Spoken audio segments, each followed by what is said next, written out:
Hello, I'm Blaze, and welcome back to Warframe. So, you know what I was saying about a lot of weapons being released and there being plenty to talk about? I lied. For most of them, I got nothing to add. On the bright side, that does let me look at other stuff. So let's take a look back to get a feel for the Grineer's first energy weapon with the Nucor. The Nucor was the original Grineer beam sidearm and works as a maser, firing a concentrated beam of intense microwave radiation. It is available for research from your local dojo's chemical lab, where the blueprint will cost you 15,000 credits, and the actual build costs will involve 30,000 credits, 2 detonite injectors, 2 morphics, 5,500 salvage, and 1 forma, with a mastery rank requirement of 4. As with a lot of clan tech weapons, it is fairly expensive due to the forma required in the actual crafting recipe, though the other materials are relatively easy to get. Detonite injector specifically can be obtained easily enough by supporting the Grineer in invasion missions. Alternatively, if you can't make the journey over to your local Tenomart, or you just want to start doing nonsensical microwave experiments right now, you can pick it up pre-built along with its own weapon slot and a pre-installed catalyst for 150 platinum. Compared to the Atomos, the Nucor's stats are slightly weaker and just plain weird in some ways. It has a base damage of 32, consisting entirely of radiation damage. As I understand it, microwaves excite the water molecules present in what they're pointed at, which is the method for transferring energy, so technically that should probably be heat damage instead, but whatever, it's a video game. Most of the other stats are very similar to the more recent beam sidearms, with a 50 round magazine capacity, firing at 5 rounds per second, and having a reload time of 2 seconds. It isn't classed as a silent weapon, but it is also pinpoint accurate with an accuracy rating of 100 and actually has a maximum range of 20 meters, placing it towards the higher end of Beam's secondary ranges, only behind the Gamma Core and Cyanoid Gamma Core.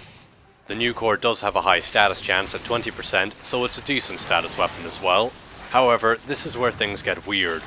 The Nucor has a 1% critical hit chance, the lowest in the game if you don't count weapons like the Seer and Mitre, which flat out cannot crit. But at the same time, its critical damage multiplier is 4 times, which is the highest base critical damage multiplier in the game. There are 2 things I would like to know.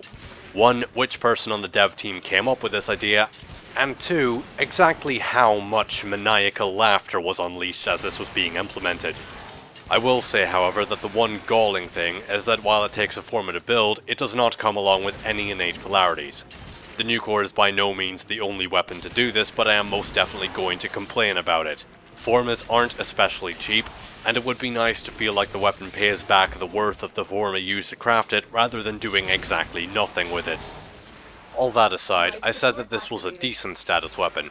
You may ask why I say this is only decent while other secondaries that only have a 15% status chance can actually be quite strong status weapons, thanks to the fact that all pistols get up to 180% multi-shot.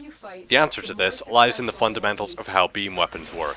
For one, with projectile and hit scan weapons, multi-shot causes additional projectiles that each have their own separate proc chance and gives the possibility of inflicting multiple status effects at once. Meanwhile, beam weapons interact with multi-shot in a way that just acts as another damage multiplier to the beam, similar to Hornet Strike or Serration.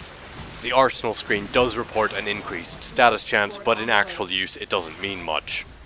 The second reason for this is that beam weapons in general only inflict their damage, and as a consequence only calculate what status effects they apply, at set intervals, usually once every half a second or so. So the game mechanics artificially slow down the rate at which beam weapons can lay down those status effects, which puts a very heavy damper on their utility as a status cannon. It is slightly balanced out by many beam weapons being based on elemental damage instead of being split between the 3 physical damage types, so there are less possible status procs to go through, but regardless, the overall effect is that unless you are only using them with a single element, continuous beam weapons become less and less effective than their bullet-based counterparts for status infliction. With that in mind, I decided against putting much status chance on the Nucor simply because it won't really be able to take advantage of it as well as it should, so it will work better with an elemental build. Of course, as with the other beam weapons with this kind of fire rate, I absolutely recommend running it with the ammo mutation mod if you intend on using it for extended periods of time. After that, I personally like using the Nucor with Seeker equipped, so that its beam can penetrate deeply through the enemy ranks and apply damage to more enemies. I feel that the maximum range of 20 meters is alright for a beam secondary weapon, but you can also always add on the Ruinous Extension mod to push the range out to 28 meters if you feel the need to. Or indeed, use it with Volt shields to give a flat 70-meter range after the point of impact with the shield.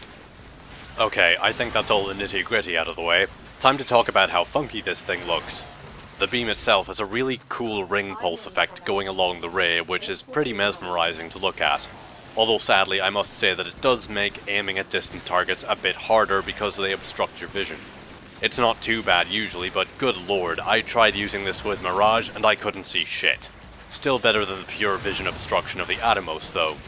The oddities the beam offers don't stop there though. When they strike an enemy, they can cause some of the struck body parts to temporarily expand, so you can end up fighting a bunch of Grineer with balloon animal biceps and the big head mode cheat activated. But there is also a decent amount of spectacle to the Nucor as well. Enemies hit by the beam will have a glowing layer applied to them, and if killed while this layer is still there, they actually explode into a shower of fireworks. The explosion is sadly purely cosmetic and deals no damage to surrounding units, but the sparkle eruption is nice to look at and comes along with an odd energy pulse sound effect. As for the gun itself, well, it looks like a bell end.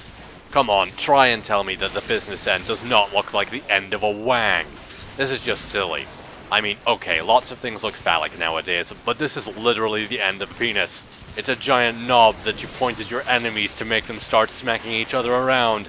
Go ahead and make the energy color white too, so bits of glowing white energy get splashed around everywhere during the friendly fire orgy. And make various body parts grow while doing so. Good lord. Well, all that aside, the Nucor is certainly quite decent. It is an older weapon, and a bit of power creep has entered into the game since then, but it isn't that far behind thanks to its extended range. Its status chance, while not as effective as it could have been on a different weapon, is also still perfectly fine too. And I think the Atomos and Nucor have both softened my attitude to beam weapons somewhat. Only somewhat, but the more interesting ones like these two examples are still kinda fun to run with. I will say, however, it does take a significant investment to get the Nucor to work due to its ammo inefficient nature, and the fact that it costs a formative build, but comes with absolutely no polarities by default. So while this thing might not be especially good, and I can't really recommend it to players that can't afford to experiment on things, I can still recommend picking this up if you do feel like trying out something with a lot of visual appeal.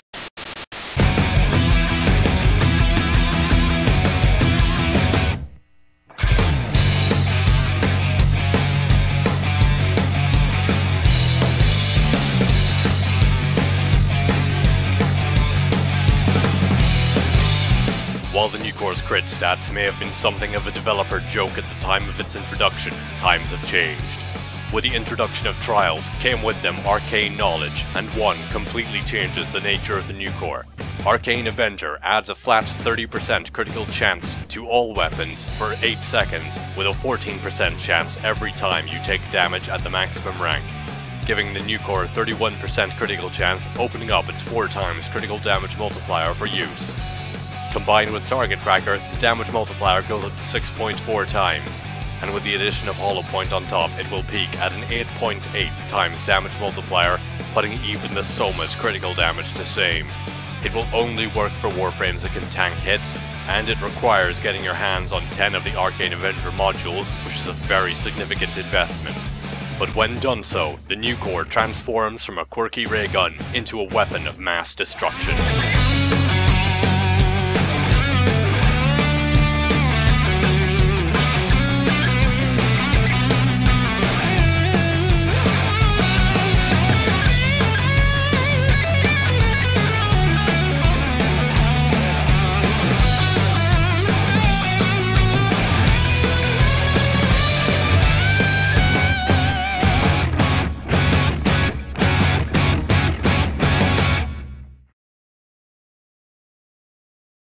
Thank you for watching my overview of the Nucor.